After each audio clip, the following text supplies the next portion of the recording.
कैसे हैं दोस्तों।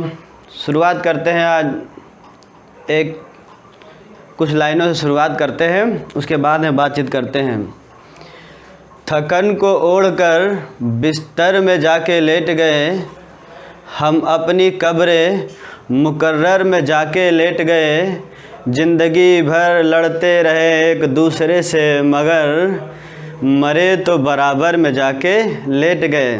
जी हाँ, हम ऐसे ही एक विषय की बात कर रहे हैं जिसमें यही सब होता है। जीवन पर्यंत युद्ध हो रहा था और अन्य घटनाएं घट रही थी और उसके साथ साथ में समाज आगे बढ़ रहा था। हम बात कर रहे हैं इतिहास विषय की। तो इतिहास, आज ये पहला इंट्रोडक्शन का क्लास है, तो इंट्रोडक्शन क्लास में एक जनरल सा इंट्रोडक्शन करेंगे और वो सारे पॉइंट डिस्कस करेंगे जो हमारे एग्ज़ाम के पॉइंट ऑफ व्यू से बेहद ही आवश्यक हैं, इम्पॉर्टेंट हैं। तो सबसे पहले हम बात करते हैं इतिहास। इतिहास है क्या एक्चुअल में? अलग अलग इतिहासकारों ने अलग अलग परिभाषाएं दी हैं। उन सब का अगर निचोड़ हम देखें, उन सब का निचोड़ क्या है कि जो हमारे अतीत में घटनाएं घटी हुई हैं, अतीत हमारे भूतकाल में किसी देश में या हमारे देश में जो घटनाएं घटी हुई हैं, उनका एक क्रोनोलॉजिकल स्टडी जो है वो इतिहास है। और यह इतिहास जो है बिल्कुल ही निष्पक्ष काम करता है, सभी अभिनतियों से परे बिल्कुल ही निरपेक्ष होना चाहिए। बहुत सारे इतिहासकार ऐसे हुए हैं जो लिखते लिखते कभी कभी ऐसा होता है कि वो पोलर हो जाते हैं, किसी एक पक्ष में झुक करके बातचीत करते हैं, अपने धर्म या जाति समुदाय या फिर अन्य किसी वर्ग से या किसी समूह से जिससे वो बिलोंग करते हैं उसके पक्ष में लिखना शुरू कर देते हैं। होना क्या चाहिए एक्चुअल में? इतिहास जो होना चाहिए बिल्कुल ही निष्पक्ष तरीके से लिखा जाना चाहिए, पढ़ा जाना चाहिए। तो इसी क्रम में हम बातचीत कर रहे हैं। जो पहले लाइनें हम 4 बोले थे उनका जिक्र कर दें। ये मोहतरम मुनव्वर राणा जी की लाइनें थीं, बिल्कुल बराबर फिट बैठती हैं इतिहास के पन्नों पर। और हम बात करें इतिहास। इतिहास को देखो, पहले क्या था, इतिहास कोई एक विषय नहीं हुआ करता था। लोगों की कथा हुआ करती थी, दंत कथा के रूप में प्रचलित हो रहा था पहले। ये सब क्या हुआ, एक पीढ़ी से दूसरे पीढ़ी, दूसरे से तीसरे पीढ़ी में कथा के रूप में ये बढ़ता रहा है।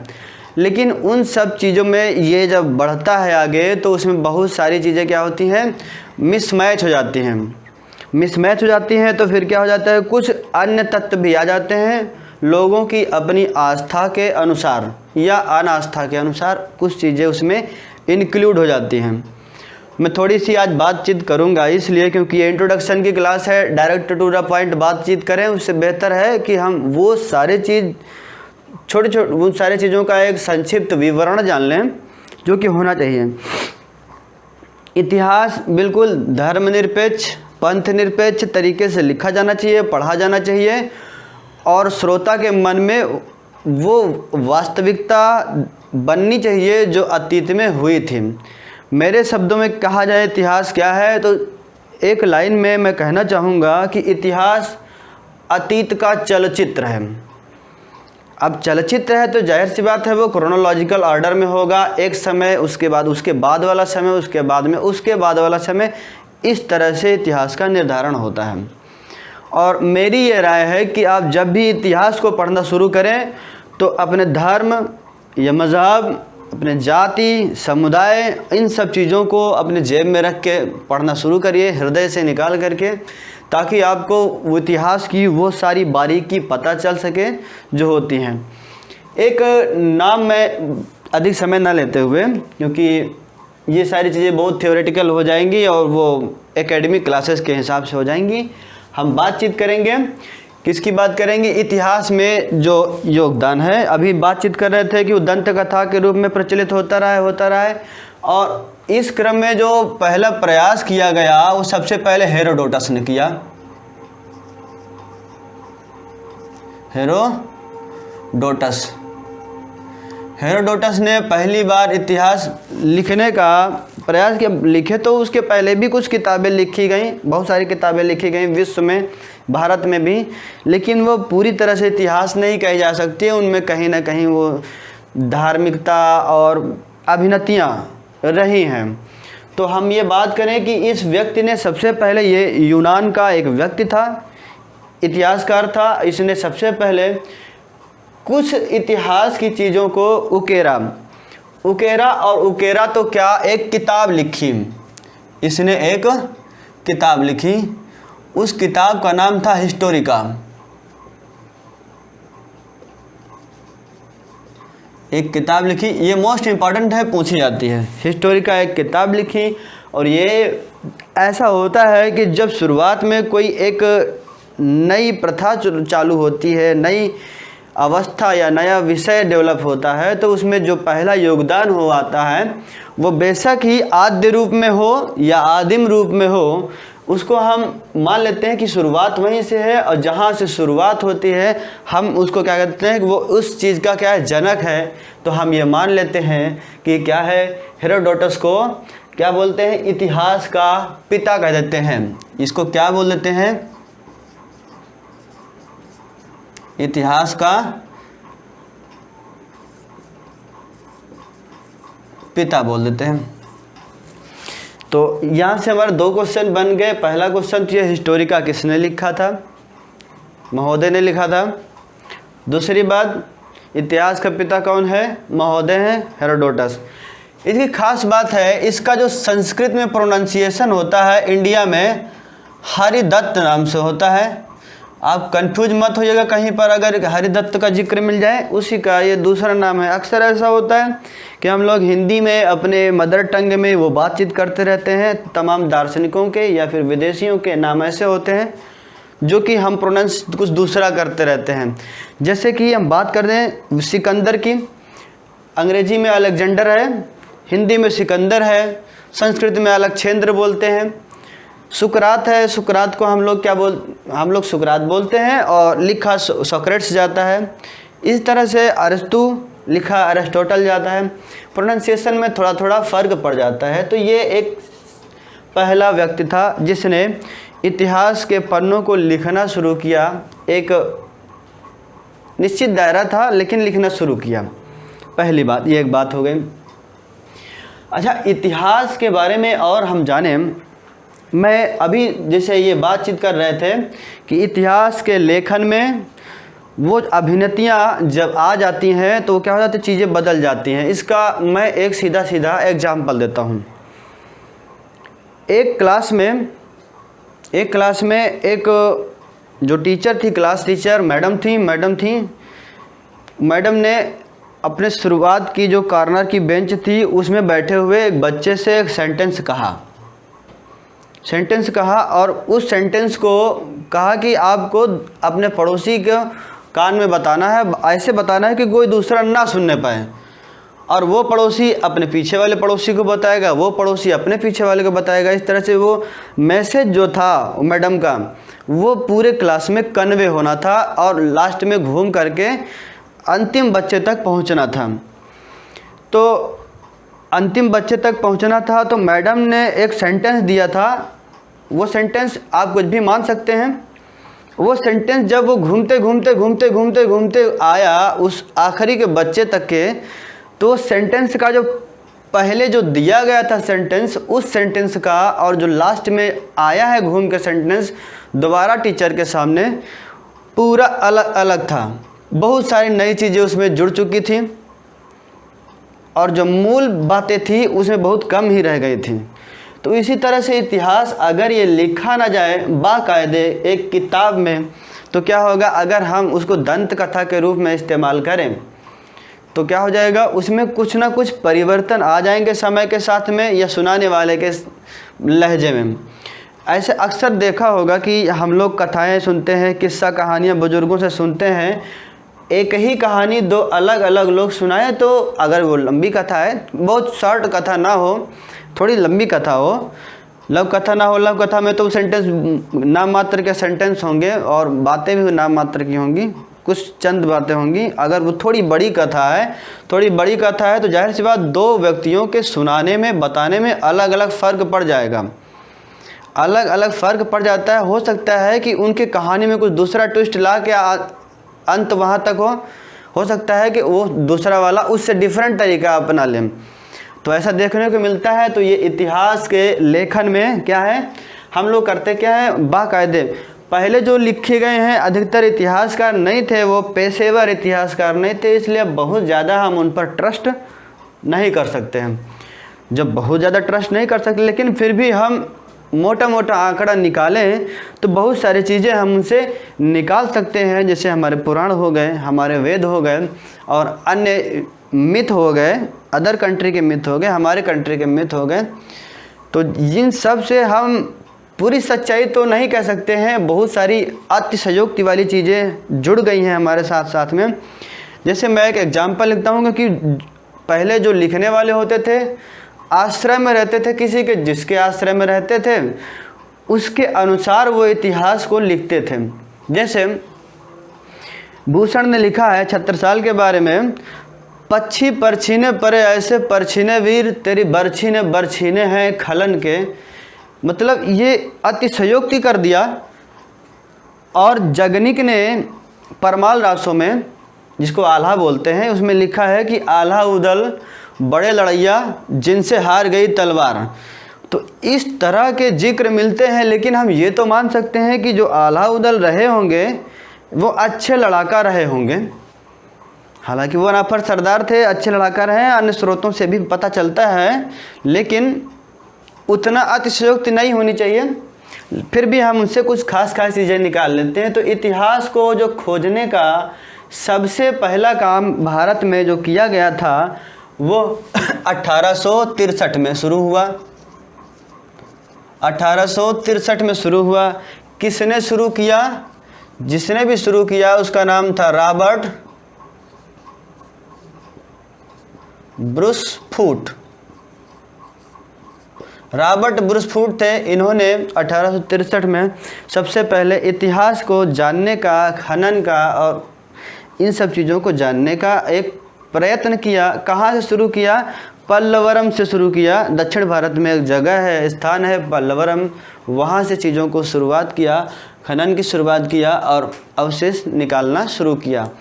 हमारे भारत में जो सबसे पुराने उपकरण मिले हैं इतिहास के, वो महाराष्ट्र से बोरी से मिले हुए हैं, और उनकी स्टडी हम हालांकि एक साथ में जितने साक्ष्य मिले हैं हम करेंगे। अभी हम मोटे मोटे ये सारे क्वेश्चन ये बन रहे हैं। ऐसा नहीं कि ये कथा चल रही है, केवल ये क्वेश्चन हमेशा आते रहते हैं एग्ज़ाम में। और ये 1863 में इसने खोज करना शुरू किया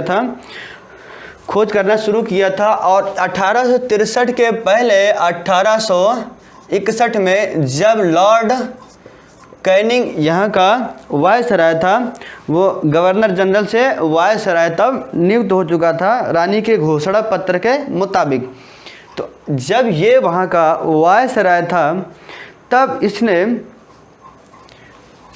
भारतीय पुरातत्व सर्वेक्षण विभाग की स्थापना की। भारतीय पुरातत्व सर्वेक्षण विभाग की स्थापना की, ASI archaeological survey of India, या भारतीय पुरातत्व विभाग, भारतीय पुरातत्व विभाग की स्थापना किया था 1861 में। और ये सब इतिहास को जानने के लिए, साक्ष्यों को इकट्ठा करने के लिए और अन्य ऐतिहासिक गतिविधियों को अंजाम देने के लिए ये बनाया गया था। भारत के संदर्भ में ये जब बनाया गया था तो इसका जो पहला जो निदेशक चुना गया था, हेड जो चुना गया था, वो कौन था? Alexander Cunningham. लिख देता हूँ,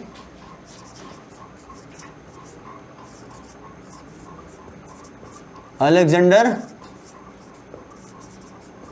कनिंघम। अलेक्जेंडर कनिंघम को पहला महानिदेशक चुना गया था, बनाया गया था, और उनके निर्देशन में काम करना शुरू किया। रॉबर्ट ब्रूसफूट ने 1863 में शुरू किया काम। ये एक मोटी मोटी जानकारी रही है इतिहास की। अब हम बात करें कि इतिहास को पढ़ना कैसे है, तो जाहिर सी बात है इतिहास को लिखना है या पढ़ना है या समझना है, तो इतिहास को ऐसे पढ़ना है, एक क्रम से पढ़ना है। एक घटना के बाद में दूसरी घटना को पढ़ना है, दूसरी के बाद तीसरी घटना को पढ़ना है, क्योंकि इतिहास में वो सारी घटनाएं जो अतीत में हुई हैं, वो सारी घटनाएं एक सीरियल से, एक क्रमबद्ध तरीके से हम स्टडी करते हैं। जब हम स्टडी करते हैं तो स्टडी करने का एक तरीका होता है कि हम उसको अलग अलग खंडों में बांट लेते हैं। ये अलग अलग खंड किसी आधार पर हो सकते हैं। ये अलग अलग खंड किसी आधार पर हम समय के हिसाब से कह लेंगे, या फिर एक संस्कृति के ट्रेंड के हिसाब से कह लेंगे, या फिर कोई अन्य तरीका होगा, साहित्य या समाज के किसी अन्य पहलू के आधार पर हम जब जिक्र करेंगे, तो जब जिक्र करेंगे तो उसके आधार पर हम इसका डिवीज़न कर देंगे। अगर मैं बात करूं इतिहास की, इतिहास को बांटने का काम जो है करें हम, तो इतिहास के मोटे मोटे 3 पिलर हो जाएंगे, 3 पार्ट हो जाएंगे। ये 3 पार्ट कौन कौन से हो जाएंगे? पहला वो समय जिसको हम प्राग ऐतिहासिक काल बोलते हैं।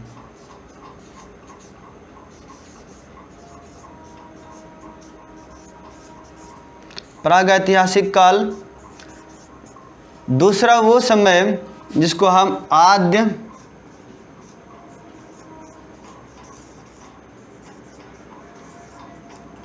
ऐतिहासिक काल बोलते हैं। और तीसरा वो समय जिसको हम ऐतिहासिक काल बोल देते हैं। तो वही लिख देता हूँ,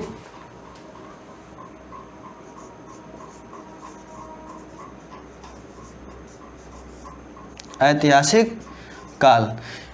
इतिहास का ये मोटा मोटा एक वर्गीकरण हो रहा है। ये कुछ लोगों की शिकायत आई थी कि सर अक्षर थोड़े बड़े लिखा करिए, दिख नहीं रहे हैं। तो मैं एक बार जानकारी कर लेता हूँ, दिख रहे हैं पर्याप्त कि नहीं, क्योंकि अभी बोर्ड भर जाएगा और बहुत छोटा लिखेंगे तो फिर हाँ अभी इशारा मिल रहा है पीछे से, तो ठीक है। और ज़रूरत पड़े तो कमेंट करिएगा, हम उसको और मॉडिफाई करेंगे। प्राग ऐतिहासिक काल, आद्य ऐतिहासिक काल और एक ऐतिहासिक काल हो गया। हम बात करते हैं प्राग। ये 3 पार्ट हो गए। तो पहले तो देखें तो इसका आधार क्या रहा है। आधार देखते हैं कि इसका किस तरह से वर्गीकरण किया गया, क्या आधार माना गया है, वो सब देखेंगे चीज़ें। तो देखो, इतिहास लिखा गया होगा तो ये तो आम सी बात है कि इस समय में कोई रहा तो होगा नहीं। हम किस तरह से इस समय की जानकारी को उकेरेंगे, इतिहास के पन्नों पर लिखेंगे, ये देखने के लिए हम निर्भर हैं ऐतिहासिक सामग्री पर। कौन कौन सामग्री हो सकती है? या तो कोई साहित्य हो सकता है, या फिर कोई पुरातात्विक अवशेष हो सकते हैं। या तो साहित्य होगा, लिटरेचर, या फिर कोई अवशेष होगा, पुरातात्विक अवशेष होगा। तो उसके आधार पर हम लिखेंगे। तो उसके आधार पर जब हम लिखेंगे तो लिखने का एक तरीका है कि इस समय तक, किस समय तक, जिस भी समय तक हमारे पास में किसी भी प्रकार के लेख नहीं मिले हैं, लेख विधिवत लेख नहीं मिले हैं, उस समय की जो पूरी जानकारी है, वहाँ के जो पुरातात्विक अवशेष रहे हैं, उन्हीं से लेंगे हम लोग। तो ये जो पूरी जानकारी है, इस समय की पूरी जानकारी जो है वो पुरातात्विक अवशेषों पर निर्भर करती है। तो इस समय की पूरी जानकारी पुरातात्विक अवशेषों पर निर्भर करती हैं। इसको हम पाषाण काल बोल देते हैं।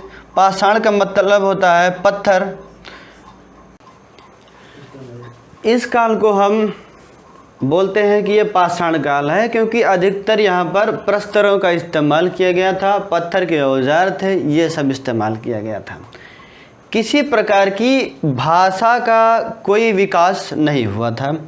किसी प्रकार की भाषा का कोई भी विकास नहीं हुआ था। जब कोई विकास नहीं हुआ था तो जाहिर सी बात है न भाषा होगी न लिपि होगी। एक बात ये हो गई। अब हम इसके पास चलते हैं। इसके पास में जब चलेंगे हम लोग तो यहाँ पर पुरातात्विक अवशेष तो हैं, लेकिन साथ साथ में एक कोई ना कोई लिपि रही है, भाषा रही है, लिपि और भाषा रही है। तो जो लिपि और भाषा रही है तो उसके, लेकिन ये ऐसी लिपि है, ऐसी भाषा है कि जिसको हम पढ़ नहीं पाए हैं, जिसको आज तक हम समझ नहीं पाए हैं। ये ऐसी भाषा है, सांकेतिक भाषा है, कीलनुमा भाषा है, किसी भी तरीके की भाषा है जिसके मायने क्या हैं, जिनके क्या मतलब है, ये हम नहीं समझ पाए हैं। इस काल को हम आद्य ऐतिहासिक काल कह देते हैं। इनके विभाजन अभी देख रहे हैं। इसके बाद आ जाते हैं ऐतिहासिक काल में। ऐतिहासिक काल क्या है? वो समय, इतिहास का, अतीत का वो समय जिसमें हम भाषा भी पाए हैं, पुरातात्विक अवशेष भी पाए हैं, और दोनों को मिला करके हम रिजल्ट निकालते हैं, निचोड़ निकालते हैं, और भाषा को बाकायदे पढ़ पाए हैं, समझ पाए हैं कि वो लिखा क्या है। तो उस आधार पर हम इसको बांट देते हैं। जब हम इसको बांट देते हैं तो ये हमारा ऐतिहासिक काल हो गया। तो यहाँ पर लिपि भी थी और भाषा भी थी, पुरातात्विक अवशेष भी थे, और ये क्या है, इसका पढ़ा जा चुका है, समझा जा चुका है। ये बात हो गई। एक मोटी मोटी आउटलाइंस देंगे, इनके अंदर की डिटेल हम बाद में करते हैं। पाषाण काल को अगर हम बांट दें, 3 पार्टों में बांट सकते हैं पाषाण काल को। एक है पूरा पाषाण काल,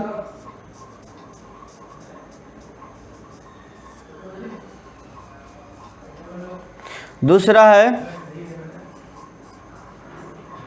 मध्य पाषाण काल, तीसरा है नव पाषाण काल। पूरा पाषाण काल, मध्य पाषाण काल एवं नव पाषाण काल, इसको बांटें अगर फिर से, इनमें क्या क्या अवशेष मिले हैं और कितना कितना टाइम है, ये अभी आगे हम डिस्कस कर रहे हैं। एक मोटे मोटे हम आउटलाइंस दे रहे हैं और ये सीरियल काम आएगा आपके। इसमें है निम्न पूरा पाषाण काल, मध्य पूरा पाषाण काल, और ये उच्च पूरा पाषाण काल। ये हो गया। ये इसके भी अलग अलग 3 पार्ट हो गए। ये मध्य पाषाण काल ऐसे ही स्टडी करेंगे, नव पाषाण काल ऐसे ही स्टडी करेंगे। और हम इसको अगर बांटें, इसको अगर हम बांटें तो मुख्य रूप से इसके 2 पार्ट हैं। मुख्य रूप से इसके केवल 2 पार्ट हैं। 2 पार्ट कौन कौन से हैं? एक पार्ट हड़प्पा और दूसरा पार्ट है वैदिक सभ्यता। एक पार्ट है हड़प्पा और दूसरा पार्ट है वैदिक सभ्यता। इनके अलावा अन्य भी छोटी छोटी संस्कृतियां हैं जिनका हम इन्हीं में से अध्ययन कर लेंगे इसी चैप्टर में, इसी के अंतर्गत अध्ययन कर लेंगे। वो कौन कौन सी संस्कृतियां हैं? वो संस्कृतियां हैं बनास या कायथा की संस्कृति, आहाड़ की संस्कृति, मालवा की संस्कृति, जोरवे की संस्कृति, सोहन घाटी सभ्यता, बेलन घाटी सभ्यता, नर्मदा घाटी सभ्यता, कोरतलवियार घाटी सभ्यता, और हम एक महापाषाण काल पढ़ लेंगे। और ये सब पढ़ने के साथ साथ में हम देखेंगे इनमें कौन कौन से धातुओं का इस्तेमाल हुआ है। यहाँ पर इंसान पत्थर से काम करता था और यहाँ पे ये जब एक ट्रांजिशन टाइम है, पत्थर के बजाय हम धातुओं का इस्तेमाल करना शुरू कर दिए थे। तो जो सबसे पहले धातु इस्तेमाल की गई थी वो तांबा इस्तेमाल करी गई थी। मोस्ट इम्पॉर्टेंट क्वेश्चन है ये। सबसे पहले तांबे का प्रयोग किया इंसान ने, तांबा धातु का। उसके बाद में आयरन का और धीरे धीरे करके अन्य धातुओं का विकास हुआ। इसी काल में लोहे की खोज हुई। और इसके बाद में हम बात करते हैं ऐतिहासिक काल में। ऐतिहासिक काल की जब हम बात करें तो ऐतिहासिक काल को अगर हम इसको फिर से मैं अलग बांट सकता हूँ।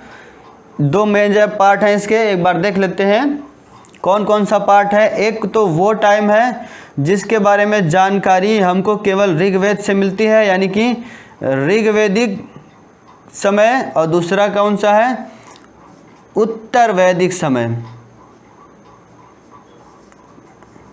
ऋग्वेदिक काल और उत्तर वैदिक काल, ये 2 अलग अलग टाइम हैं। इस टाइम को जो लिटरेचर रहा है इसके बाद में लिखा गया है। इसके बाद में लिखा गया लिटरेचर इस टाइम के बारे में जानकारी देता है, इस टाइम का नहीं है। इसलिए हम उसको इस में रखते हैं। इनको समझने के लिए इसकी कोई पुस्तक नहीं है, सामान्य लिपि है, इसकी अपनी एक लिपि रही है जिसको हम बौस्टोफिडन कहते हैं। जिसको हम बौस्टोफिडन कहते हैं। हिंदी में उसका नाम गोमूत्रिका मिलता है। और इसका लिखने का जो स्टाइल है वो सर्पिलाकार स्टाइल है, यानी कि दाहिने साइड से उस छोर से लिखना शुरू करें, इस छोर तक, फिर इस छोर से उस छोर तक, उस छोर से इस छोर तक, ऐसे वो जो ऐसे करली करली बनता है, सर्पिलाकार तरीके से लिखा जाता है। लेकिन हम अभी तक इसको पढ़ नहीं पाए हैं। ये भी एक क्वेश्चन है, कौन सी लिपि, बौस्टोफिडन। यहाँ की जो लिपि थी बौस्टोफिडन लिपि थी, भाव चित्रात्मक थी। चित्रों के बनाने के आकार से हम जानते थे कि वो क्या कहना चाह रहे हैं। जैसे एक चित्र बना दिया जाए कि मैं एक एग्जांपल देता हूँ कि लखनऊ में एक हॉस्पिटल है, वहाँ पर अगर कोई डिस्चार्ज पहले होना चाहता है तो जो इंचार्ज हैं वहाँ के स्वामी, उनके पास में वो लेटर जाता है, लेकर के वो अगर वो एक चिड़िया का सिंबल बना देते हैं, एक मुहर है वो बना देते हैं, तो क्या है वो, उसका मतलब है अनुमति है, ठीक है। और नहीं बनाए तो मतलब नहीं है। तो वो उस चिड़िया का सिंबल जो है वही बता रहा है कि हाँ इसको अनुमति दी गई है, अदरवाइज नहीं दी गई। तो इस तरह की सांकेतिक भाषा का हम प्रयोग देखते हैं, हम अभी तक उसको पढ़ नहीं पाए हैं। और इस काल में जब हम पढ़ेंगे, ये सभ्यताएं जब पढ़ेंगे, तो समकालीन अन्य सभ्यताओं के बारे में भी थोड़ी थोड़ी जानकारी हम इसमें हासिल करेंगे। अन्य, ये एक प्राचीन सभ्यता है और विकसित सभ्यता थी। इसके समकालीन और भी सभ्यताएं थीं। मेसोपोटामिया यानी कि दजला फराद की सभ्यता, चीन यानी कि हुआंगहो की सभ्यता, मिस्र यानी कि नील की सभ्यता, ये सभ्यताएं और भी थीं। उनके बारे में थोड़ी थोड़ी हम बातचीत करेंगे। मेसोपोटामिया को सुमेरिया बोल देते हैं आमतौर पर। मैं जो बोल रहा हूँ ये परीक्षा में आती हैं चीज़ें, जो नदियों के नाम मैं बोल गया हूँ सभ्यताओं के साथ में ये भी पूछी जाती हैं। इसको सिंधु नदी घाटी सभ्यता कहते हैं। अलग अलग चैप्टर में हम इसको डिफाइन करेंगे। अब बात करते हैं हम ऐतिहासिक काल की। ऐतिहासिक काल की हम बात करें तो ऐतिहासिक काल में जो सबसे पहले पढ़ना, इसको अगर मैं पहले ये देख लेते हैं, इस ऐतिहासिक काल को अगर मैं ये बात करूं कि इस पूरा डिवीज़न में किसके आधार पर ये डिवीज़न हुआ है, तो जाहिर सी बात है ऐतिहासिक साक्ष्यों के आधार पर हुआ है। कौन कौन से, जिनको हम पढ़ पाए हैं, नहीं पढ़ पाए, कैसे प्राप्त हुए हैं, ये नहीं था ही नहीं, लैंग्वेज थी ही नहीं, भाषा बोलचाल की कोई भाषा रही होगी, विकसित हो रही हो या ना रही हो, उसके बारे में हम बात नहीं करेंगे। लिखित नहीं मिल रही, उसके कोई साक्ष्य नहीं है।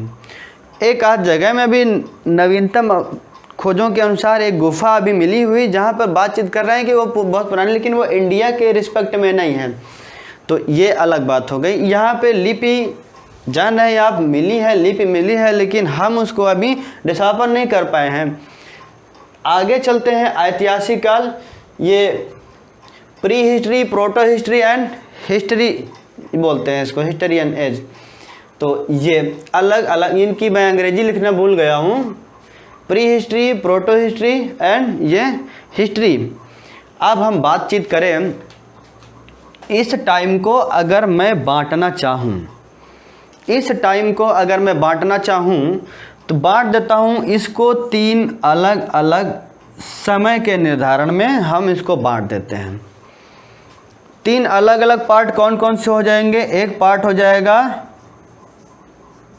प्राचीन भारत का इतिहास, दूसरा है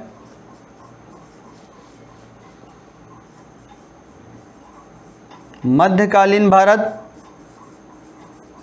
का इतिहास, और तीसरा है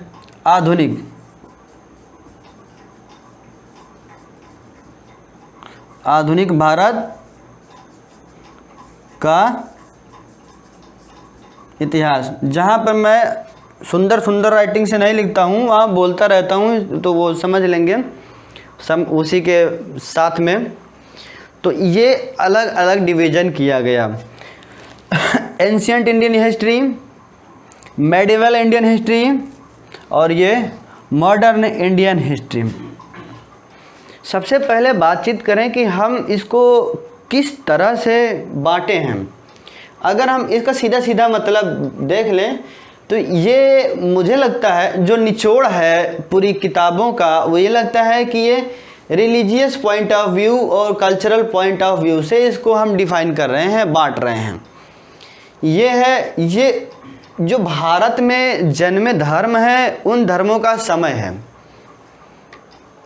इस समय में भारत में क्या हो रहा है, मुस्लिम शासन इस्टेब्लिश हो रहा है, और वहाँ तक के ये समय जो है ये दूसरा पार्ट हो गया इसका।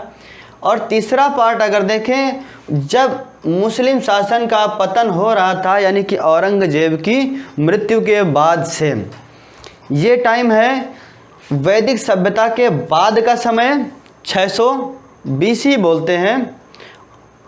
और कहाँ तक के? राजपुताना काल तक के हम अगर बात कर लें तो ये गुप्तोत्तर काल तक के ये पार्ट जो है वो आता है एक पार्ट में। यहाँ पर केवल भारतीय धर्मों का, भारत में जो जन्मे हैं धर्म या फिर ये जो वैदिक धर्म है इनका वर्चस्व रहा है, इनके अनुसार में यहाँ की संस्कृति का विकास हुआ है, मुख्यतः उनके बारे में स्टडी की गई है।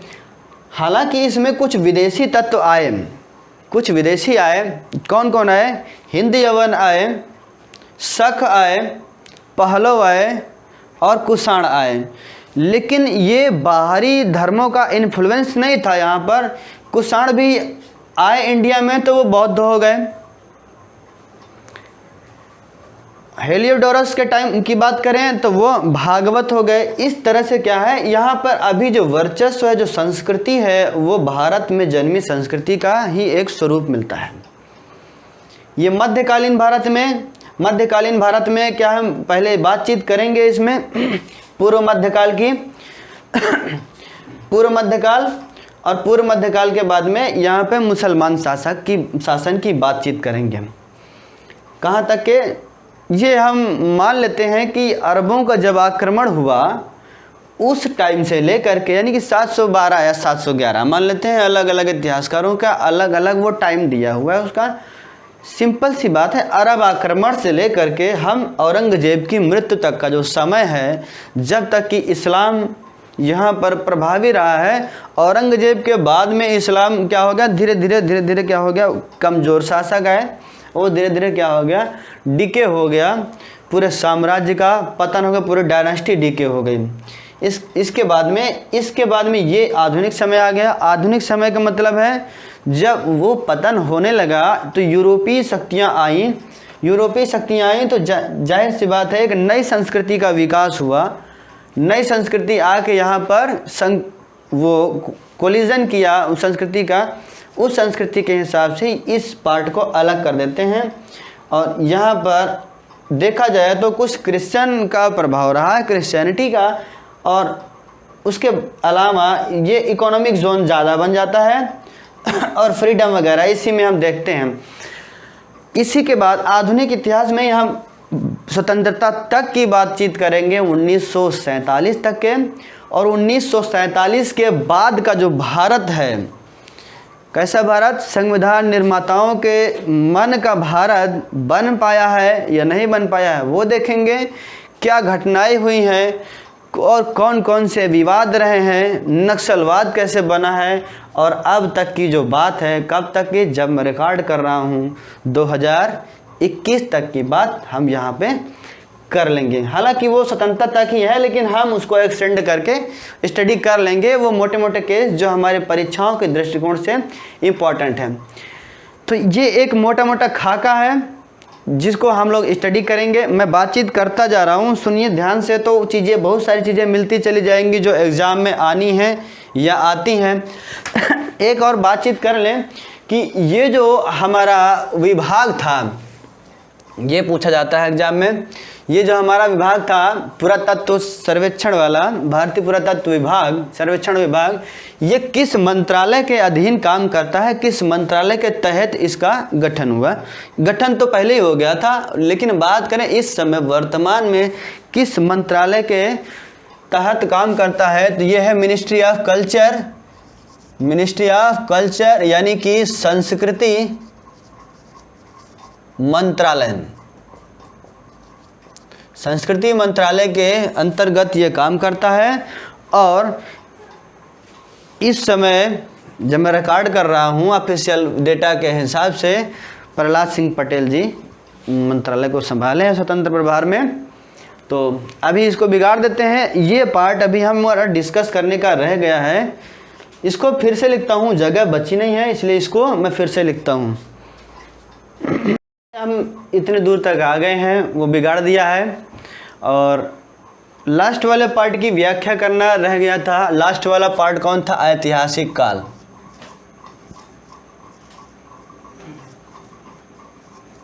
ऐतिहासिक काल, ऐतिहासिक काल को हमने बांट दिया था 3 अलग अलग पार्टों में। थोड़े बड़े बड़े बना देते हैं ताकि एक बार में हो जाए। पहला टाइम क्या था? प्राचीन भारत का इतिहास। दूसरा था मध्यकालीन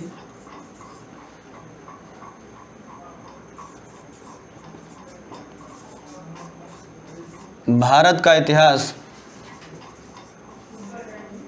और तीसरा था आधुनिक भारत का इतिहास। 3 पार्टों में बांट दिया था। Ancient Indian history, medieval Indian history and modern Indian history. हम एक एक करके यहाँ से इसकी व्याख्या करना शुरू करते हैं, उसके बाद इसमें आते हैं, फिर इसमें आते हैं। ये टाइम जब वैदिक सभ्यता का, उत्तर वैदिक सभ्यता का आखिरी चरण जब चल रहा था, उसके बाद से बात करें 600 BC की बात कर लें। अच्छा, मैं बार बार AD BC कहूँगा तो वो मैं बता देता हूँ कि है क्या। एक है BC और एक है AD। BC का मतलब है ईसा के जन्म के पहले का समय, एक फिक्स स्टैंडर्ड टाइम मान लिया गया, ईसा के जन्म के पहला का समय। और ये AD का मतलब है anno domini, before the birth of Jesus Christ, ये बोलते हैं। और AD का मतलब है, ये AD का मतलब एनो डोमिनी, उनके बाद का समय है। इसकी गिनती सकारात्मक रूप से करते हैं पॉजिटिव में, और इसकी गिनती नेगेटिव टाइप में करते चले जाते हैं। जहाँ कहीं BC लिखा होगा तो मतलब ईसा के जन्म के उतने समय पहले, 600 BC मतलब 600 साल पहले, ये टाइम है। ये मैं बार बार इस्तेमाल करूँगा ये। और अभी जो हम लोग कैलेंडर देखते हैं, जनवरी 31 दिन का, फरवरी 28 या 29 दिन का, ये जो कैलेंडर है, इस कैलेंडर को हम ग्रेगरियन कैलेंडर बोलते हैं या जूलियन कैलेंडर बोलते हैं। जॉन ग्रेगरी ने इसकी पुनर्स्थापना की थी, इसकी कैलेंडर की, और इसको हम ग्रेगरियन कैलेंडर बोलते हैं। खैर, ये कैलेंडर मैं एक दिन अलग से बता दूंगा। बहुत सारे संवत हैं, शक संवत, गुप्त संवत, इलाही संवत और ये सारी चीज़ें मैं एक साथ में कवर कर लूँगा वो एक दिन में। अभी इंट्रोडक्शन का चीज़ चल रही है, इंट्रोडक्शन देखते हैं। इसमें जो सबसे पहले बात करेंगे, जब पतन हो गया वैदिक सभ्यता का, पतन नहीं कहेंगे हम, ये कहेंगे कि लोगों में अब रुचि उतनी नहीं रह गई। कर्मकांड इतने महंगे हो गए, ब्राह्मण धर्म के कर्मकांड इतने महंगे हो गए कि अब क्या हो गया, मन ऊब गया।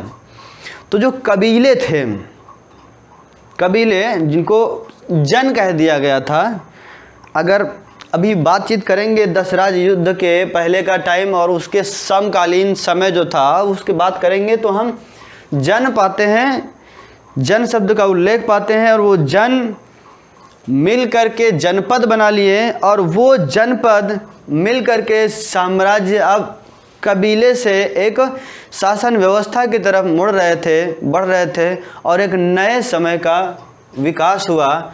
कौन सा समय हो गया, यहीं पे लिख देता हूँ, महाजनपद काल। महाजनपद काल।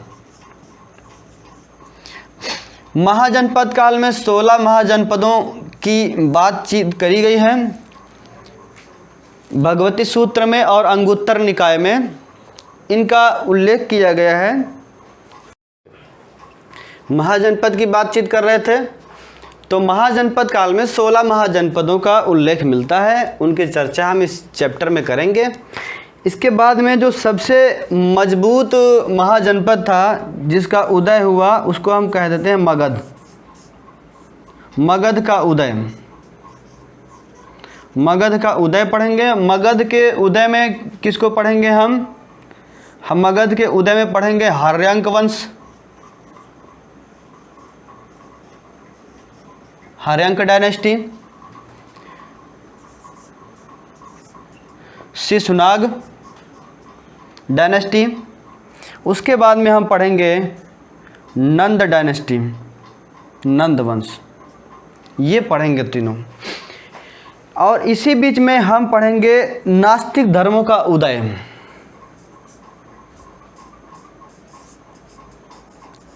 नास्तिक धर्मों का उदय। नास्तिक धर्म का मतलब देखो, ये इसकी इंग्लिश जो होती है एथिस्ट होती है, नास्तिक की अंग्रेजी एथिस्ट होती है। और एथिस्ट का मतलब होता है कि ऐसा शख्स जिसके अंदर में ईश्वर के प्रति आस्था नहीं है। लेकिन इंडियन कॉन्टेक्स्ट में शुरुआत आज के दौर में हम लोग अलग मानने लगे हैं, अलग बात है। लेकिन नास्तिक शब्द जो टर्म है, इस टर्म का मतलब ईश्वर को ना मानना नहीं था। इस टर्म का सीधा सीधा मतलब था वो शख्स, वो व्यवस्था जो वैदिक कल्चर को, वैदिक धर्म को नहीं मानती थी, तवज्जो नहीं देती थी, उसके प्रति आस्था नहीं थी जिसकी, उसको हम नास्तिक बोल देते थे, उसको हम नास्तिक बोल देते थे। वो जो नास्तिक धर्म थे वो कौन कौन से धर्म थे हम बात कर लें अगर, तो मुख्य रूप से एक था जैन और दूसरा था बौद्ध। जैन और बौद्ध का जो विकास हुआ है वैदिक धर्म की फेलर की वजह से हुआ है, और धर्म क्रियाकांडीय समाज से लेकर के हम उसको छोड़ करके एक नए समाज की ओर, प्रगतिशील समाज की ओर बढ़ेंगे, उसकी हम बातचीत करेंगे। इनकी हम विस्तृत चर्चा करेंगे तथागत बुद्ध की और स्वामी महावीर के साथ में, और जो 23 तीर्थंकर थे उनके मतलब टोटल 24 तीर्थंकर, उनकी बात हम करेंगे इन रिस्पेक्टिव चैप्टर में, रिस्पेक्टिव टॉपिक में। इसके बाद में हम और भी कुछ वो मैं अलग से एक चैप्टर बना दूंगा, अलग से देख लेंगे उसको हम। इसके बाद में हम बात करेंगे मौर्य वंश की बात करेंगे। उसके बाद में हम बात करेंगे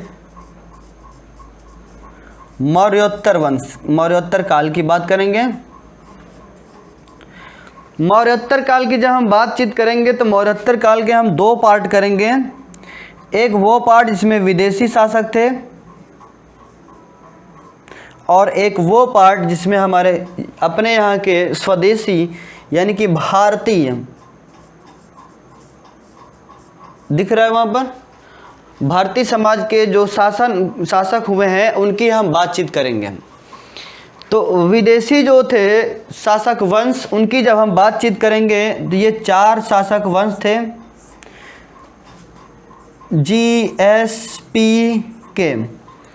जी for Greek, Indo Greek, Hindi यवन बोल देते हैं, हिंदी यवन हो गए। S फॉर शक, शक जो शक आए थे। P for Pahlava, Parthian. और के फॉर कुषाण। ये 4 राजवंशों को हम पढ़ेंगे। इसके बाद में जो भारतीय राजवंश थे, मैं बोल देता हूँ ऐसे ही, भारतीय राजवंशों में कौन कौन से थे। मौर्य के बाद में अंतिम मौर्य सम्राट जो था बृहद्रथ। एक एक बात जो बोल रहा हूँ उनमें से क्वेश्चंस आते हैं, और ये लीनियर क्वेश्चन आते हैं। जो मैं थोड़ी थोड़ी बात और भी बोल रहा हूँ, एनालिसिस कर रहा हूँ, उनसे भी क्वेश्चन आ जाते हैं। इसमें कौन कौन से आएंगे। शुंग आएंगे सबसे पहले, पुष्यमित्र शुंग और उनके वंश। उसके बाद कण्व आएंगे, शुंग वंश, कण्व वंश आएंगे। उसके बाद आंध्रभृत्य आएंगे, जिनको हम बोल देते हैं कि वो सातवाहन हैं। इसके बाद में एक इसी में ऐड कर लेते हैं महामेघवाहन या चेदी वंश। इनकी हम बातचीत करेंगे मौर्योत्तर काल में। मौर्योत्तर काल के बाद में हम आ जाएंगे गुप्त काल में। गुप्त काल में पूरे गुप्त काल की एनालिसिस करेंगे, ज़्यादा बातचीत नहीं करते हैं क्योंकि वीडियो बहुत लंबा हो जाएगा। उसके बाद में हम बातचीत करेंगे गुप्तोत्तर की, और इन सारे टाइमों की जो उपलब्धियां रही हैं इन्हीं टाइम में हम कर लेंगे साथ साथ में। गुप्तोत्तर में खास तौर पर हम पढ़ेंगे किसको, हर्षवर्धन को पढ़ेंगे, और उस समय के अन्य जो शासक थे, अन्य शासक वंश जो थे, उनकी हम बातचीत करेंगे। खास तौर पर बातचीत किसकी करेंगे, हर्षवर्धन की बातचीत करेंगे, और समकालीन समाज की बातचीत करेंगे। इसी में कुछ और टॉपिक अगर जोड़ दें तो जो छूट गए हैं, पहली बात कौन से टॉपिक छूट गए हैं, विभिन्न धर्म छूट गए हैं। धर्म, भागवत धर्म, संप्रदाय है और शाक्त, वैष्णव, ये सब इनकी बातचीत करेंगे। और इन्हीं में से हम फिलॉसफी की पूरी बातचीत कर लेंगे, जो फिलॉसफी डेवलप हुई है, षड्दर्शन और चारवाक, ये सारी फिलॉसफी जिसे लोकायतन कहते हैं, वो सारी फिलॉसफी पढ़ेंगे। आजीवक संप्रदाय को भी इसी में हम पढ़ लेंगे। इसके अलावा एक और समय बच जाता है जिसका विकास दक्षिण भारत में हो गया था, संगम साहित्य। संगम साहित्य ये तमिल काव्य का समय था। मुख्य रूप से चेर चोल पांड्य, इन राजाओं का वर्णन है, इनके समय का वर्णन है। कुछ खास किताबें हैं, कुछ खास राजा हैं, शासक वंश हैं, उनकी हम बातचीत करेंगे। इसी में हम पढ़ेंगे शिलप्पाधिकारम, शिलप्पाधिकारम की नूपुर यानी कि घुंघरू, घुंघरू बोल सकते हैं नूपुर को, वो पढ़ेंगे। मणिमेखले पढ़ेंगे। तिरुक्कुरल को पढ़ेंगे, जो सबसे ज़्यादा इम्पोर्टेंट है, जिसको तिरुवल्लुवर ने लिखा था। और तिरुक्कुरल को सबसे ख़ास बात यह है कि डॉक्टर कलाम साहब पढ़ते थे, बहुत लाइक करते थे। ये सारी बातें करेंगे हम ये प्राचीन भारत के इतिहास में। अब हम बातचीत कर लेते हैं मध्यकालीन भारत के इतिहास में। पूर्व मध्यकाल आएगा पहले, पूर्व मध्यकाल को इसी जगह डिस्कस कर लेते हैं। पूर्व मध्यकाल, पूर्व मध्यकाल और उसके बाद में मध्यकाल, दो पार्ट अलग अलग हो गए। हम सबसे पहले बातचीत करेंगे पूर्व मध्यकाल की, उसके बाद में बातचीत करेंगे मध्यकाल की। ये 8वीं सदी से लेकर के 12वीं सदी तक का समय था, और ये 12वीं सदी से लेकर के 18वीं सदी तक का औरंगजेब की मौत तक का समय था। इसमें हम बातचीत कर लेंगे। इसमें हम पढ़ेंगे, जो इतिहास पढ़ेंगे वो 4 पार्ट में, हम 3 पार्ट मुख्य हैं, चौथा हम अलग से जोड़ लेंगे। इसमें 3 पार्ट हैं। 3 पार्ट के इतिहास में कौन कौन सा बांटेंगे? सबसे पहले उत्तर भारत का इतिहास, उसके बाद में सीमावर्ती भारत का इतिहास,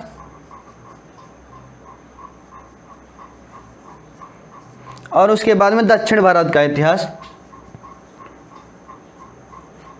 एक और इसमें चीज़ ऐड कर देंगे, इस्लाम का उदय, साथ में इसी समय के साथ साथ में चलता रहेगा। इस्लाम का आगमन कह देते हैं, उदय भी सही है, आगमन, इस्लाम का आगमन हुआ जब भारत में, तब की बातचीत कर लेंगे। उत्तर भारत का इतिहास की जब हम बातचीत करेंगे तो इसमें जो सबसे खास बात है, यहाँ पर हम राजपूतों की बात करेंगे, राजपूतों का इतिहास। और ये राजपूत कितने तरीके के थे, कौन कौन लोग राजपूत थे, क्षत्रिय थे या और कुछ थे, इनकी बात हम इस चैप्टर में करेंगे। कौन चंद्रवंशी राजपूत था, कौन सूर्यवंशी राजपूत था, कौन अग्निवंशी राजपूत था, और कितने इनके शासक वंश थे, कौन कौन इसमें प्रमुख शासक रहे हैं, इसमें हम बातचीत कर लेंगे। क्योंकि जगह कम है और इंट्रोडक्शन का ये वीडियो है, तो उसी हिसाब से उसी लहजे से बनाना है, नहीं तो बहुत बड़ा हो जाएगा तो स्किप करने लगते हैं लोग, यही बड़ा हो रहा है। और हम बातचीत इसलिए इस काल को हम राजपूताना काल भी कभी कभी कह देते हैं। और इसके पहले जब हम बातचीत कर रहे थे प्राचीन भारत का इतिहास, यहाँ पर जो विदेशी आ गए थे, तो यहीं पर हम लोग पढ़ेंगे मलेच्छों का इतिहास। मलेच्छ कौन थे, उनकी हम चर्चा करेंगे। ये नाम कभी कभी आमतौर पे लोगों के जुबान से सुन लेते होगे, मलेच्छ कहीं के, है ना, एकदम मलेच्छ जैसा काम कर रहे हो, तो वो मलेच्छ क्या है उसकी हम चर्चा करेंगे। इसमें याद आ गया तो मैं बता दिया कि यहीं पर हम उसकी चर्चा करेंगे कि ये मलेच्छ कौन थे। मलेच्छ के भी एक अलग हिस्ट्री है। और इसके पहले हम बातचीत करें वैदिक कल्चर और उसके बाद के समकालीन समय में, तो चांडाल एक है, उसका भी एक बहुत ही इंटरेस्टिंग इतिहास है। चांडाल की हिस्ट्री भी लाजवाब है, उसकी हम बातचीत करेंगे। अभी हम बातचीत कर लेते हैं सीमावर्ती शासन की। सीमावर्ती में कौन कौन सा शासन? कश्मीर का राज्य आ जाएगा, कश्मीर के राज्य के साथ में उड़ीसा, बंगाल और कामरूप। उड़ीसा, बंगाल और कामरूप के शासक आ गए। कश्मीर में जो शासन पढ़ेंगे हम, 3 वंशों का शासन पढ़ेंगे। कौन कौन सा शासन पढ़ेंगे? कारकोट वंश। कुछ लोगों को तो लग रहा होगा कि ये कहाँ से लेके आ रहे हैं, नए नए नाम तो हम पढ़े ही नहीं, खाली अकबर बाबर पढ़ते रहे ज़िंदगी भर इतिहास में। अरे अकबर बाबर भी है, ये सब भी है, सब पढ़ना है, सब जानना है। इतिहास जानने की इच्छा रखिए और अच्छे से इतिहास पढ़िए, इंटरेस्ट आएगा। कारकोट वंश, उत्पल वंश और लोहार वंश। आमतौर पे कह देते हैं ना कि ज़्यादा कोई लड़की अगर कोई काम करता है, वो टैलेंटेड होती है, ग्रामीण अंचल में है, तो या फिर कोई नया काम कर देती है जो उसके घर वाले नहीं किए होते हैं, कुछ डिफरेंट पाथ से काम करते हैं, मतलब बहुत तुम ज़्यादा दिद्दा ना बना करो, इसे बोल देते हैं ना। तो यहाँ पर हम पढ़ेंगे रानी दिद्दा का इतिहास, उसी से टर्म डेवलप हुआ है। रानी जिंद का इतिहास यहाँ पढ़ेंगे और जानेंगे कि दिद्दा का मतलब क्या होता है, कैसा कैरेक्टर रहा है दिद्दा इतिहास में। हम बातचीत करेंगे कि दिद्दा क्या है, और ये ज़्यादा दिद्दा ना बना करो, बोल देते हैं, बड़ा हंसी लगती है लेकिन है। उड़ीसा के इतिहास में हम पढ़ेंगे केसरी का इतिहास और गंगवंश का इतिहास, लिख नहीं रहे हैं, बोल दे रहे हैं। बंगाल के इतिहास में सेन वंश का और पाल वंश का इतिहास पढ़ेंगे। और कामरूप में हम बर्मन का इतिहास पढ़ेंगे, कामरूप में बर्मन का इतिहास पढ़ेंगे। और अब बातचीत करते हैं दक्षिण भारत की तरफ चल दें, तो दक्षिण भारत में कौन कौन से आएंगे? राष्ट्रकूट, कल्याणी, चालुक्य और चोल आएंगे। राष्ट्रकूट, कल्याणी, चालुक्य और चोल, ये वंश आएंगे, इनकी हम बातचीत करेंगे। ये दक्षिण भारत का इतिहास हो गया, यह इस्लाम का उदय हो गया। अब इन दोनों समय के बीच में अगर हम एक लाइन खींचें, एक लाइन में हम देखते हैं कि ये अरब आक्रमण हो रहा है, और दूसरी लाइन में खींच देते हैं तो हम ये जो विभाजन है इस टाइम का, इसमें देखते हैं कि उसके संक्रमण के विभाजन के जो विभाजनकारी लाइन है उसके पहले अरबों का आक्रमण हुआ है, उसके बाद में क्या है, तुर्कों का आक्रमण हुआ है, तुर्क आक्रमण हुआ है। इसके आधार पर हम इसको बांट देते हैं कि अरब आक्रमण को एक तरफ पढ़ लेंगे और तुर्कों के आक्रमण को हम एक तरफ पढ़ लेंगे। उसके बाद में हम आ गए हैं, कहाँ पर आ गए, मध्यकालीन भारत में आ गए हैं। मध्यकालीन भारत में जब हम आ गए हैं तो वो सारे चौहान चंदेल सब अब तक पढ़ चुके हैं यहाँ तक के। अब हम बातचीत करेंगे मध्यकालीन भारत के इतिहास में। तो सबसे पहले हम जो ऐसे लाइन बना के लिख देता हूँ, उसके लिए फिर से बिगाड़ लेंगे, नया चार्ट एक बना लेंगे। बहुत चार्ट हो रहा है अभी, तो इनके अंदर की डिटेल हमने राजा वाजा को लिखा ही नहीं है, शासकों को। सबसे पहले हम बात करेंगे दिल्ली सल्तनत, दिल्ली सल्तनत, दिल्ली सल्तनत की बातचीत करेंगे। उसके बाद में मुगल, दिल्ली सल्तनत के साथ में मुगल चगताई, दिल्ली सल्तनत की बातचीत करेंगे और मुगलों की बातचीत करेंगे। इसके अलावा जो साथ में और भी इस टाइम के साथ साथ में और भी चीज़ें जो चल रही थी वो भी साथ साथ में पढ़ेंगे। क्या पढ़ेंगे, सब एक तो खास बात है, सूफी और भक्ति का आंदोलन जो चल रहा था वो पढ़ेंगे। दूसरा क्या पढ़ेंगे, संगम वंश पढ़ेंगे। खास बात ये संगम साहित्य था, यहाँ पे प्रीवियस जो लिखा हुआ है हमारे पास में प्राचीन भारत में तमिल साहित्य था और ये संगम वंश है, ये वही हरिहर और बुक्का वाला है, अभी हम चर्चा करेंगे। और ये क्या है, ये सिलप्पाधिकारम की नूपुर वाला इलंगो अडिगल वाला टाइम था। इलंगो अडिगल राइटर थे इसी के, सिलप्पाधिकारम के। संगम वंश पढ़ेंगे और संगम वंश पढ़ने के साथ साथ में इसी में और भी जो समकालीन बहमनी साम्राज्य पढ़ लेंगे, मराठा भी पढ़ लेंगे इसी में। मराठा हालांकि बाद में विकास पेशवा का उधर में हुआ है, लेकिन अभी यहीं पे हम क्या करेंगे, मराठा भी देख लेंगे, शिवाजी बाबा को और शिवाजी महाराज, बाबा ने शिवाजी महाराज को देख लेंगे। और उसी के साथ में अन्य छोटे छोटे जो राज्य थे जिनका उदय हुआ था, जैसे जौनपुर वगैरह का हुआ था उदय, और ये सारी चीज़ें हम देख लेंगे। ये छोटे छोटे राज्यों का, साम्राज्यों का उदय हुआ, विलीन हुआ मुगलों के साथ में, ये चीज़ देखेंगे। दिल्ली सल्तनत में हम देखेंगे क्या, दिल्ली सल्तनत में हम 5 शासक वंशों को देखते हैं।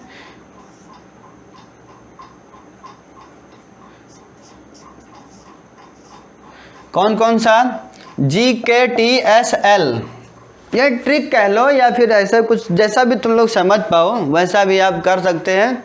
क्या है, GKTSL ऐसे याद कर सकते हैं, या फिर एक ट्रिक है। क्या ट्रिक है, वो तो बुजुर्ग लोग बताते हैं, पुराने पढ़ने वाले, गुड़ खा तसला में, ये एक ट्रिक है, चाहे जैसे याद कर लो। G फॉर गुलाम वंश,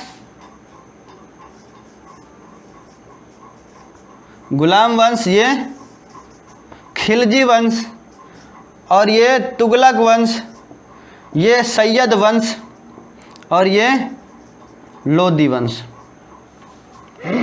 GKTSL। इसमें एकमात्र ये शिया था ये वाला, और बाकी सब सुन्नी थे। इनके अलग अलग शासक, और हम इसी वो जो आक्रमण है उसी में हम देख लेंगे, महमूद गजनवी, मोहम्मद गौरी, सब उसी में देख लेंगे। उसके बाद में गौरी के बाद से यहाँ से जब शुरू होगा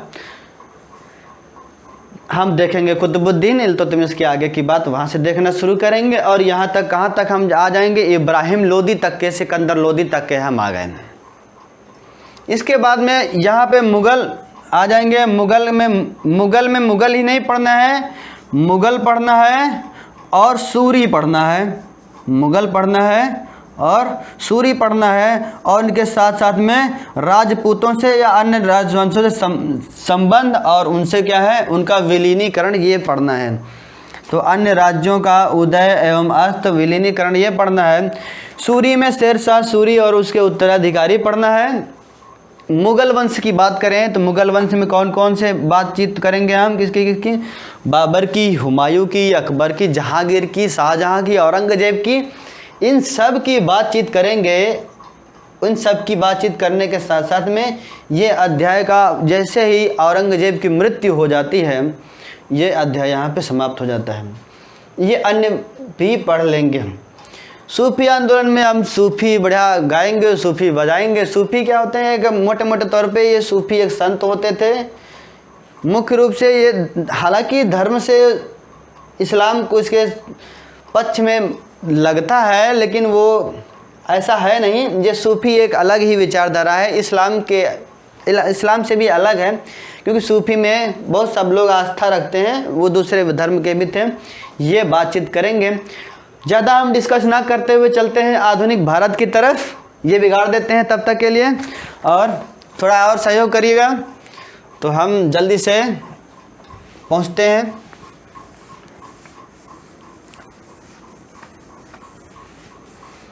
बढ़िया सा इंट्रोडक्शन हो रहा है? तो एक दिन में इतना कुछ डाइजेस्ट नहीं होगा। अरे भाई चाय वाय पी लीजिए, वीडियो रोक दीजिए, चाय कर लीजिए, नाश्ता कर लीजिए, उसके बाद में फिर आइए, फिर बैठिए। हैबिट बनाइए, स्टडी हैबिट अच्छी करिए और बैठने का अच्छा प्रयास। मैं ये सब इसलिए बोल रहा हूँ तो तक क्योंकि बिगाड़ रहा हूँ, कोई बातचीत करना ही रहा हूँ। तुमने कहा कुछ ज्ञान ही दे देते हैं, है ना? तो बड़ा ज्ञान तो हमेशा देते रहते हैं। अब क्या करें, काम ही यही है, अच्छा भी यही लगता है पढ़ाना। तो ठीक है, आगे हम चलते हैं। आधुनिक भारत का इतिहास।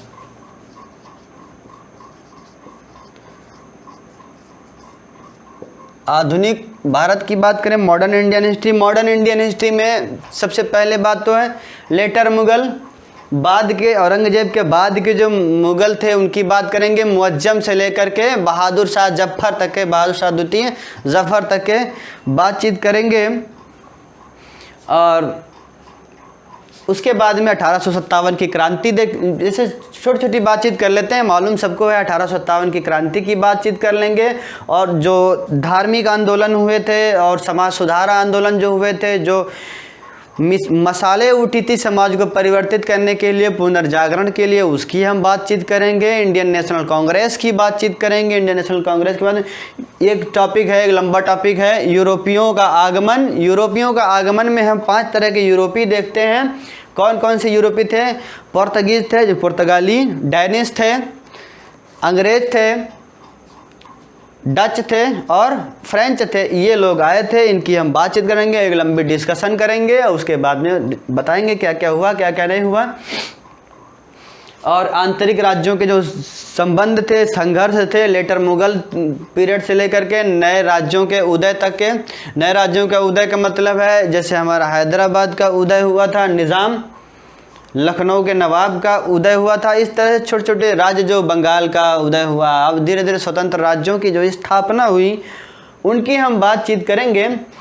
और उसके बाद में आईएनसी के बाद में फ्रीडम मूवमेंट आ जाएगा। फ्रीडम मूवमेंट के बाद में 1947 में हम लोग आ गए, 1947 में आ गए। उसके बाद में 1947 से लेकर के 1947 से 1950 तक की जो देश की अवस्था थी, कैसी अवस्था रही है, उस पर हम एक डिस्कशन करेंगे। और इसके पहले हमारा संविधान का क्या क्या इतिहास रहा है, संविधान का विकास किस तरह से हुआ है, कौन कौन से एक्ट, कौन कौन से रूल बने शुरुआत से लेकर के आखिर तक के, उन पर हम एक विस्तृत चर्चा करेंगे।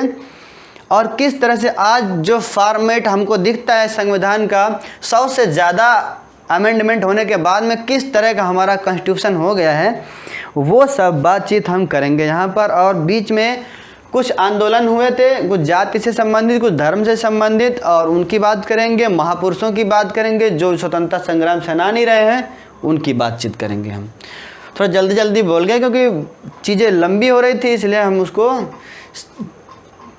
कंप्रेस करके छोटे वे में बता दे रहे हैं। हालांकि अगर डिस्कस करते तो 1 घंटे का टॉपिक था, फिर भी ज़्यादा लंबा वीडियो हो जाएगा, इसलिए बातचीत करते हैं कि ये हो गया। आंतरिक राज्यों के संबंध है, निष्कर्ष है, क्या क्या कौन प्रभावी रहा है और कौन कब भारत से वापस गया है बढ़िया बिस्तर बांधकर, वो सब चीज़ देखेंगे। और हम एक क्वेश्चन आपको दे रहे हैं आज और उसका आंसर आपको कमेंट बॉक्स में लिखना है। वो क्वेश्चन ये है,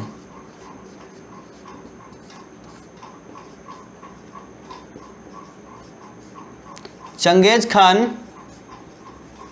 था, A option, B option, C option और या डी ऑप्शन, एक बौद्ध आक्रांता, एक शिया आक्रांता, शिया मुस्लिम,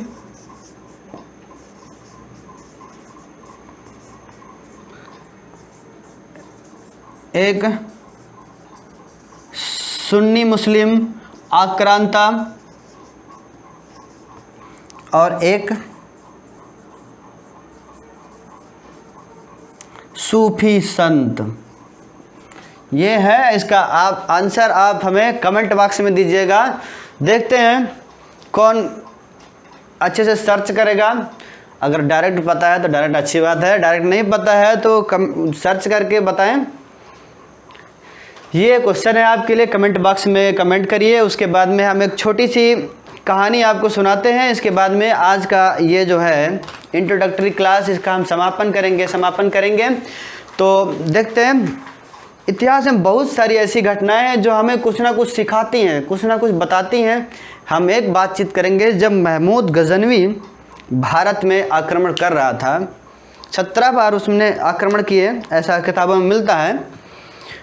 तो 17 बार जब आक्रमण किए, तो जब सोमनाथ मंदिर पर उसने आक्रमण किया था, सोमनाथ मंदिर पर जब उसने आक्रमण किया था, तो उस समय वो 5000 अपने सैनिक लेके आया था, तकरीबन 5000 सैनिक लेके आया था। और क्या किया, मंदिर पर अटैक करता है। देखो, विदेशी आक्रांता थे, मंदिरों पे अटैक करते थे, मठों पे अटैक करते थे। क्यों अटैक करते थे? क्योंकि इनके पास में संपत्तियां होती थी, शासक दान करते थे, और इन मंदिरों की, इन मठों की जो संपत्ति धारण करने की जो प्रवृत्ति थी है, और जो उसका परिणाम होता था पहले, जो फिलॉसफी थी उसकी बहुत पवित्र थी, बहुत पवित्र फिलॉसफी थी। इसका मतलब है कि ये संस्थान हुआ करते थे प्राचीन भारत में। हालांकि आज भी संस्थान है, ये धार्मिक संस्थान है, ये प्राचीन भारत में संस्थान हुआ करते थे। तो ये क्या करते थे, समाज के लिए काम करते थे। जैसे कि राहगीरों के लिए जलपान की व्यवस्था, कुओं का निर्माण करवाना, खुदाई करवाना, और राहगीरों के रुकने के लिए, क्योंकि लंबी यात्रा में क्या होता था, एक दिन में यात्राएं पूरी नहीं होती थी, तो वहाँ उनके बंदोबस्त होते थे, पेड़ लगाए जाते थे, रुकने की व्यवस्था होती थी, समाज के लिए अनुदान होते थे, और शिक्षण संस्थान होते थे उनके खुद के, और उपदेश दिए जाते थे। तो ये सारी चीज़ें होती थी। तो संपत्ति, जाहिर सी बात है, संपत्ति का केंद्रीकरण मंदिरों में, मठों में, आश्रमों में होता था। मंदिरों में, मठों में, आश्रमों में क्या होता था, संपत्ति, अकूत संपत्ति हुआ करती थी। तो इन विदेशी आक्रांताओं की नज़र जब पड़ती थी तो मंदिर पर ही अटैक करते थे, मंदिर पर अटैक करते थे। तो मंदिर पर, सोमनाथ मंदिर पर जब अटैक किया गजनवी ने, गजनी बोल देते हैं आमतौर पर, गजनी ने जब अटैक किया तो वहाँ पर वो 5000 अपने सैनिक लेके गया। और कुछ किताबों में जिक्र मिलता है कि उस समय 50,000 से ज़्यादा श्रद्धालु थे वहाँ पर मौजूद थे।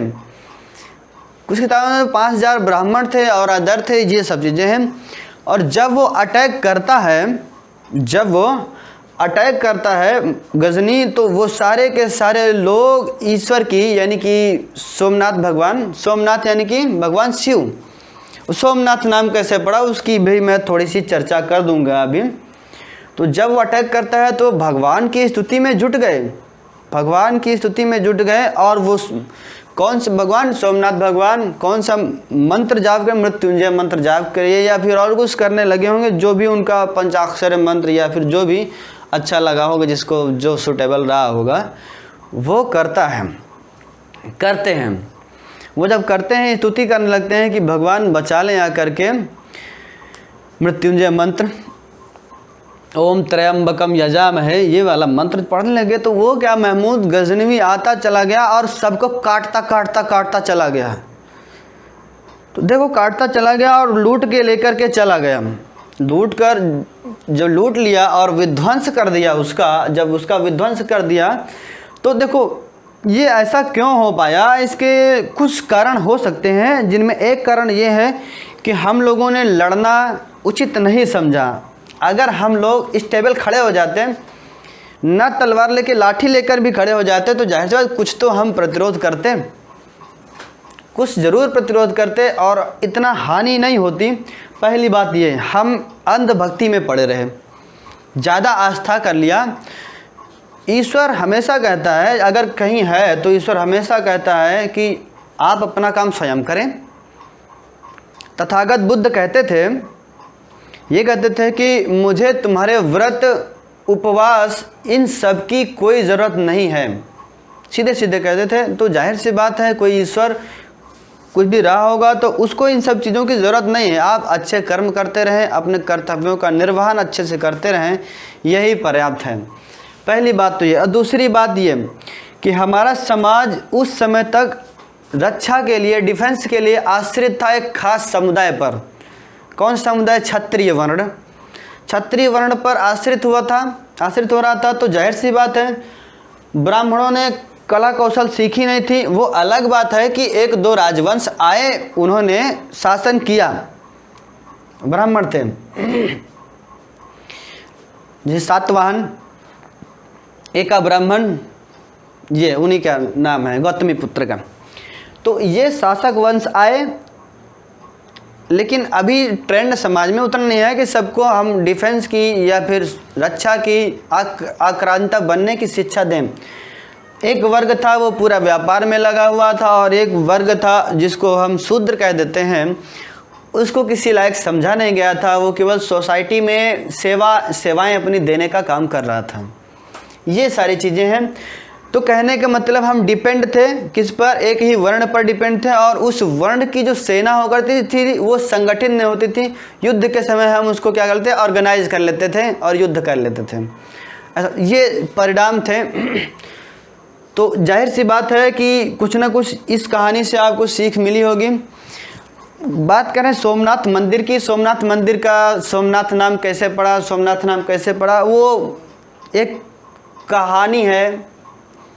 कहानी ये है कि जब चंद्रमा की शादी हुई थी दक्ष की पुत्रियों से, तो एक पुत्री, खास पुत्री थी रोहिणी, उसको ज़्यादा प्रेम करते थे। दक्ष ने अभिशाप दे दिया था कि वो क्या हो जाए, आपकी रोशनी, आपकी चमक, आपकी ऊर्जा दिन प्रतिदिन कम होती चली जाएगी। वो अभिशाप दे दिया था। अभिशाप को मिटाने के लिए चंद्रमा ने भगवान शिव की आराधना की थी। तो वहाँ पे एक मंदिर स्थापित किया गया था जिसको हम सोमनाथ बोलते हैं। सोम मतलब चंद्रमा, नाथ मतलब इस चंद्रमा के स्वामी, वो उस नाम से। और बाकी एक दूसरी कथा इससे जुड़ी हुई ये है कि इसी स्थान के आसपास या इसी स्थान पर एक बहेलिये ने भगवान श्री कृष्ण का वध कर दिया था। ये कहानी जुड़ी हुई है, इसलिए इसका धार्मिक महत्व बहुत हो जाता है। और जो सोमनाथ मंदिर है अब इतिहास में कई बार बिगाड़ा गया। आखिरी बार औरंगजेब ने भी इसको तोड़वा दिया था इनके बाद में। और ये अभी जब सल्तनत काल आएगी तो सल्तनत काल में फिर से तोड़ा जाएगा, उसके बाद में फिर से तोड़ा जाएगा औरंगजेब के समय में। जो लास्ट में फाइनल में जो आज हमारे पास में सोमनाथ मंदिर है, इसको अंतिम बार सरदार वल्लभ भाई पटेल ने बनवाया था, वो तब से बना हुआ है। तो मैं अधिक चर्चा न करते हुए बातचीत यही समाप्त करना चाहूँगा और ये कहना चाहूँगा कि आप पढ़ते रहिए, मुस्कुराते रहिए, और ये कहना चाहेंगे पढ़ाई है अपनी, पढ़ाई से ही अपना मुकाम हासिल करिए। क्यों ऐसा कह रहा हूँ कि अगर आपको समस्या है, आपको कुछ बनना है, कुछ बढ़ना है, तो जाहिर सी बात है पढ़ाई एक बढ़िया बेहतर माध्यम है, आप उससे बढ़ सकते हैं। एक शेर याद आ रहा है, क्या शेर है? न किसी दिलरुबा से निकलेगा, न किसी हमनसी से निकलेगा। न किसी दिलरुबा से निकलेगा, न किसी हमनसी से निकलेगा, हमारे पाँव का कांटा हम ही से निकलेगा। इन्हीं शब्दों के साथ में आज की इस क्लास को यहीं पर हम विराम देते हैं। तब तक के लिए लाइक करिए, शेयर करिए, सब्सक्राइब करिए। तो आवश्यक चीज़ें हैं, आवश्यक काम है, ये तो करना ही है। लाइक, शेयर, सब्सक्राइब, कमेंट, और जो भी दिक्कतें हो वो कमेंट करिए। इस क्वेश्चन का आंसर कमेंट करिए, हम इसको अगली क्लास में डिस्कस करेंगे। और आप दीपक भव। Okay, thank you.